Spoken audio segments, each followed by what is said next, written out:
बोलो श्री कृष्णचंद्र भगवान की जय।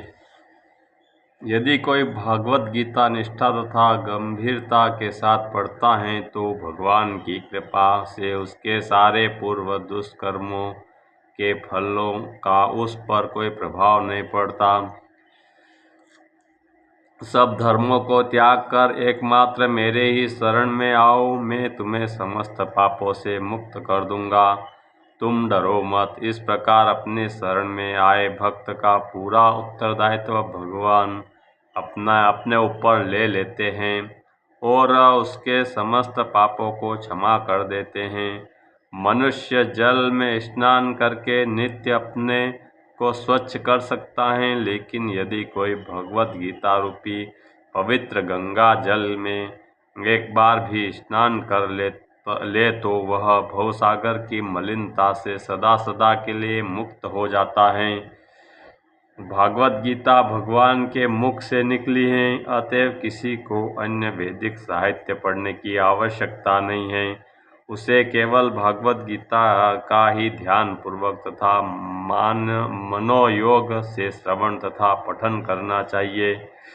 वर्तमान युग में लोग सांसारिक कार्यों में इतने व्यस्त हैं कि उनके लिए समस्त वैदिक साहित्य का अध्ययन कर पाना संभव नहीं रह गया है, परंतु इसकी आवश्यकता भी नहीं है। केवल एक पुस्तक भागवत गीता ही पर्याप्त है, क्योंकि यह समस्त वैदिक ग्रंथों का सार है और इसका प्रवचन भगवान ने किया है। यह गीता उपनिषद भागवत गीता जो समस्त उपनिषदों का सार है, गाय के तुल्य हैं और ग्वाल बाल के रूप में विख्यात भगवान कृष्ण इस गाय को दूह रहे हैं। अर्जुन बछड़े के समान है और सारे विद्वान तथा शुद्ध भक्त भागवत गीता के अमृतमय दूध का पान करने वाले हैं। आज के युग में लोग एक शास्त्र, एक ईश्वर, एक धर्म तथा एक व्रत के लिए अत्यंत उत्सुक हैं। अतएव एक शास्त्र देवकी पुत्र गीतम, केवल एक शास्त्र भगवत गीता हो जो सारे विश्व के लिए हो। एक देवकी पुत्र एवं सारे विश्व के लिए एक ईश्वर हो। श्री कृष्ण एको मंत्रस्तस्य नामानि यानि, और एक मंत्र एक प्रार्थना हो उनके नाम का कीर्तन। हरे कृष्ण कृष्ण कृष्ण हरे हरे, हरे राम राम राम हरे हरे। कर्माप्येकम तस्य देवस्य सेवा, और केवल एक ही कार्य हो भगवान की सेवा। अध्याय 1। बोलो श्री कृष्णचंद्र भगवान की जय। धृतराष्ट्र उवाच। धृतराष्ट्र ने कहा, हे संजय, धर्मभूमि कुरुक्षेत्रों में युद्ध की इच्छा से एकत्र हुए मेरे तथा पांडु के पुत्रों ने क्या किया? संजय ने कहा, हे राजन, पांडु पुत्रों द्वारा सेना की व्यूह रचना देखकर राजा दुर्योधन अपने गुरु के पास गया और उसने ये शब्द कहे, हे आचार्य, पांडुपुत्रों की विशाल सेना को देखे, जिसे आपके बुद्धिमान शिष्य द्रुपद के पुत्र ने इतने कौशल से व्यवस्थित किया है। इस सेना में भीम तथा अर्जुन के समान युद्ध करने वाले अनेक वीर धनुर्धर हैं, यथा महारथी युयुधान, विराट तथा द्रुपद। इनके साथ ही धृष्टकेतु, चेकितान, काशीराज, पुरजित, कुंतीभोज तथा सेव्य जैसे महान शक्तिशाली योद्धा भी हैं। पराक्रमी युद्धामन्यु, अत्यंत शक्तिशाली उत्तमौजा, सुभद्र का पुत्र तथा द्रौपदी के पुत्र, ये सभी महारथी हैं। किंतु हे ब्राह्मण श्रेष्ठ, आपकी सूचना के लिए मैं अपनी सेना के उन नायकों के विषय में बताना चाहूँगा जो मेरी सेना को संचालित करने में विशेष रूप से निपुण हैं। मेरी सेना में स्वयं आप, भीष्म, कर्ण, कृपाचार्य, अश्वत्थामा, विकर्ण तथा सोमदत्त का पुत्र भूरिश्रवा आदि हैं, जो युद्ध में सदैव विजयी रहे। ऐसे अन्य अनेक वीर भी हैं जो मेरे लिए अपना जीवन त्याग करने के लिए उद्यत हैं। वे विविध प्रकार के हथियारों से सुसज्जित हैं और युद्ध विद्या में निपुण हैं। हमारी शक्ति अपरिमेय है और हम सब पितामह द्वारा भली भांति संरक्षित हैं, जबकि पांडवों की शक्ति भीम द्वारा भली भांति संरक्षित होकर भी सीमित है। अतएव सैन्य व्यूह में अपने अपने मोर्चों पर खड़े रहकर आप सभी भीष्म पितामह को पूरी तरह सहायता दे। तब कुरुवंश के वयोवृद्ध परम प्रतापी एवं वृद्ध पितामह ने सिंह गर्जना की सी ध्वनि करने वाले अपने शंख को उच्च स्वर से बजाया, जिससे दुर्योधन को हर्ष हुआ। तत्पश्चात शंख, नगाड़े, बिगुल, तुरही तथा सिंह सहसा एक साथ बज उठे। वह समवेत स्वर अत्यंत कोलापूर्ण था। दूसरी ओर श्वेत घोड़ों द्वारा खींचे जाने वाले विशाल रथ पर आसीन कृष्ण तथा अर्जुन ने अपने अपने दिव्य शंख बजाए। भगवान कृष्ण ने अपना पांचजन्य शंख बजाया, अर्जुन ने देवदत्त शंख बजाया तथा अति भोजी एवं अति मानवीय कार्य करने वाले भीम ने पुंडरक नामक भयंकर शंखनाद बजाया। हे राजन, कुंती पुत्र राजा युधिष्ठिर ने अपना अनंत विजय नामक शंख बजाया तथा नकुल और सहदेव ने सुघोष एवं मणिपुष्पक शंख बजाए। महान धनुर्धर काशीराज, परम योद्धा शिखंडी, धृष्टद्युम्न, विराट, अजय, सात्यकी, द्रौपदी के पुत्र तथा सुभद्रा के महाबाहु पुत्र आदि सबों ने अपने अपने शंख बजाए। इन विभिन्न शंखों की ध्वनि कोलापूर्ण बन गए, जो आकाश तथा पृथ्वी को शब्दायमान करती हुई धृतराष्ट्र के पुत्रों के हृदय को विदीर्ण करने लगी। उस समय हनुमान से अंकित ध्वजा लगे रथ पर आसीन पांडुपुत्र अर्जुन अपना धनुष उठाकर तीर चलाने के लिए उद्यत हुआ। हे राजन, धृतराष्ट्र के पुत्रों को व्यू में खड़ा देखकर अर्जुन ने श्री कृष्ण से ये वचन कहे। अर्जुन ने कहा, हे अच्युत, कृपा करके मेरा रथ दोनों सेनाओं के बीच ले चले, जिससे मैं यहाँ उपस्थित युद्ध के अभिलाषा रखने वालों को और शस्त्रों की इस महान परीक्षा में जिनसे मुझे संघर्ष करना है उन्हें देख सकूं। मुझे उन लोगों को देखने दीजिए जो यहाँ पर धृतराष्ट्र के दुर्बुद्धि पुत्र को प्रसन्न करने की इच्छा से लड़ने के लिए आए हुए हैं। संजय ने कहा, हे भरतवंशी अर्जुन द्वारा इस प्रकार संबोधित किए जाने पर भगवान कृष्ण ने दोनों दलों के बीच में उस उत्तम रथ को लाकर खड़ा कर दिया।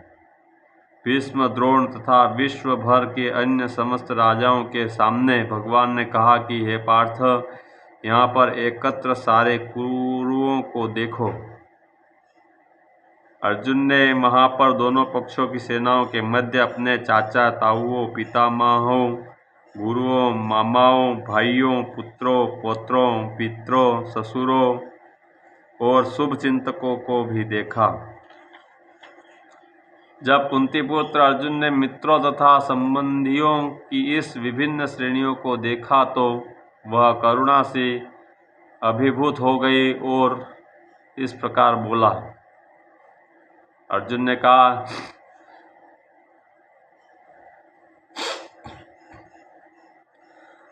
कहा, हे कृष्ण, इस प्रकार युद्ध की इच्छा रखने वाले अपने मित्रों तथा संबंधियों को अपने समक्ष उपस्थित देखकर मेरे शरीर के अंग कांप रहे हैं और मेरा मुंह सूखा जा रहा है।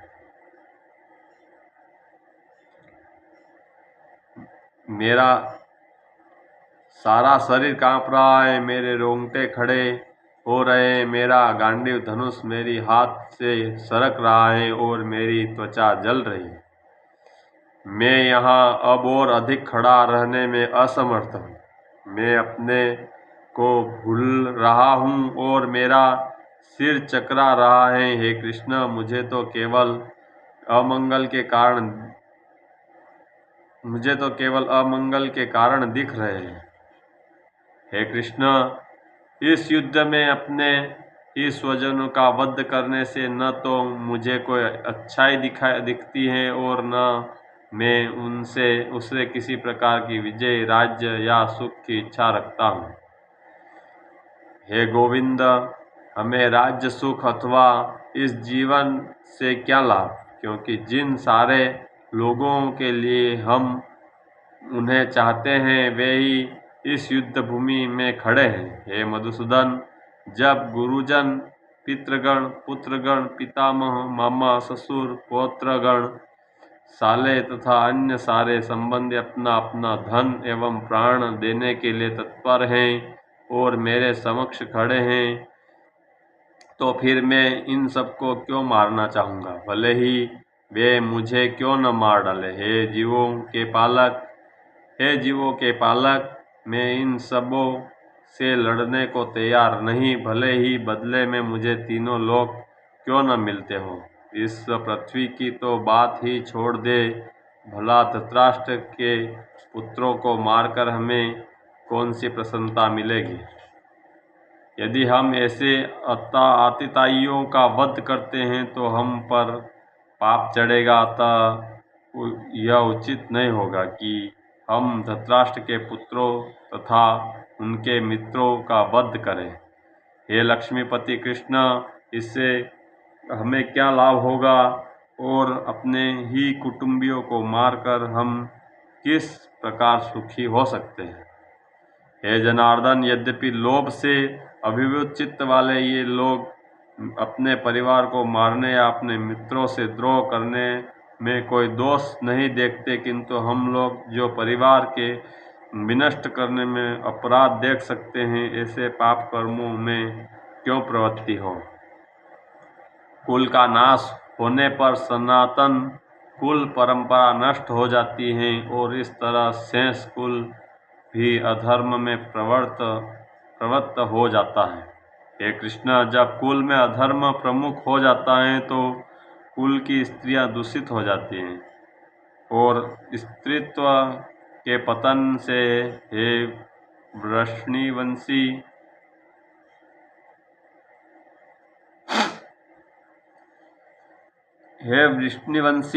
अवांछित संतानें उत्पन्न होती हैं। अवांछित संतानों की वृद्धि से निश्चय ही परिवार के लिए तथा पारिवारिक परंपरा को नष्ट करने वालों के लिए नारकीय जीवन उत्पन्न होता है। ऐसे पतित कुलों के पुरखे पितर लोग गिर जाते हैं, क्योंकि उन्हें जल तथा पिंडदान देने की क्रियाएं समाप्त हो जाती हैं। जो लोग कुल परंपरा के विनष्ट करते हैं और इस तरह अवांछित संतानों को जन्म देते हैं, उनके दुष्कर्मों से समस्त प्रकार की सामुदायिक योजनाएं तथा पारिवारिक कल्याण कार्य विनष्ट हो जाते हैं। हे प्रजापालक कृष्ण, मैंने गुरु परंपरा से सुना है कि जो लोग कुल धर्म का विनाश करते हैं वे सदैव नरक में वास करते हैं।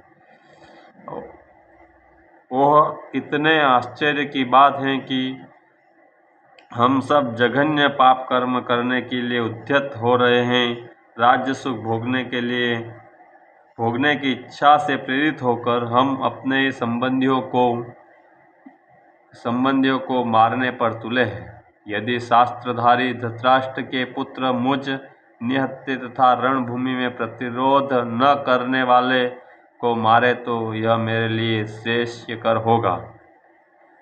संजय ने कहा, युद्ध भूमि में इस प्रकार कहकर अर्जुन ने अपना धनुष तथा बाण एक ओर रख दिया और शोक संतप्त चित्त से रथ के आसन पर बैठ गए। इस प्रकार भगवद गीता के प्रथम अध्याय कुरुक्षेत्र के युद्ध स्थल में सैन्य निरीक्षण का भक्ति वेदांत तात्पर्य पूर्ण हुआ। बोलो श्री कृष्णचंद्र भगवान की जय। राधा रमण भगवान की जय।